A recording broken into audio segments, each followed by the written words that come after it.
So a few days ago, I went and saw a movie that I've been wanting to see for a while now, and it felt like the right time to see it since it was in the theaters near me, and that is The Thing. Now, I'm not talking about this thing or that thing.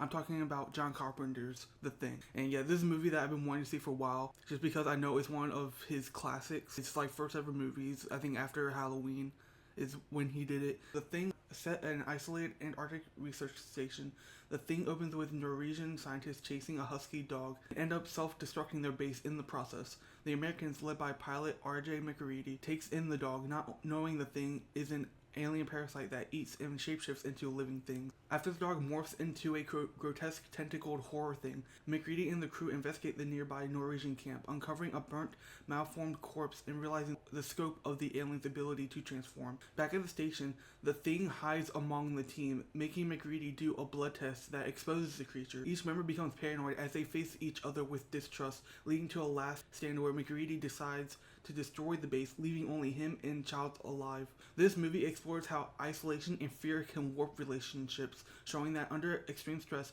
suspicion becomes as dangerous as the Thing itself.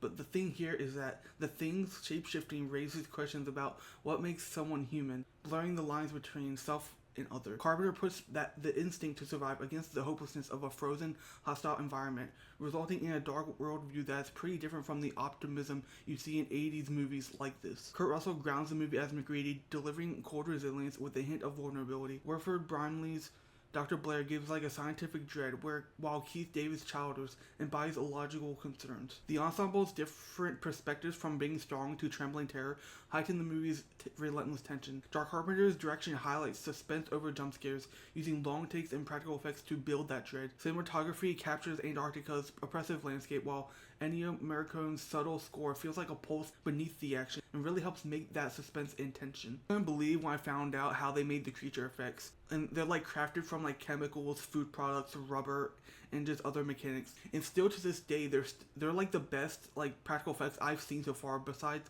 the effects in like Terrifier. But the thing here is that effects here are like the basis and original example of body horror in the genre, transforming each transformation into natural cinema. And just like that, The Thing, John Carpenter's The Thing, is an A minus. And yeah, I really did enjoy this movie.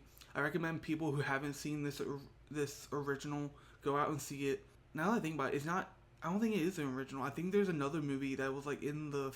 Okay, yeah, I found it. Yeah, this movie was a remake in itself. There's another The Thing before that called The Thing from Another World, which was a 1951 black and white movie. But yeah, maybe eventually I'll go and check out The Thing from Another World. John Carpenter's The Thing down below, and don't forget to like and follow.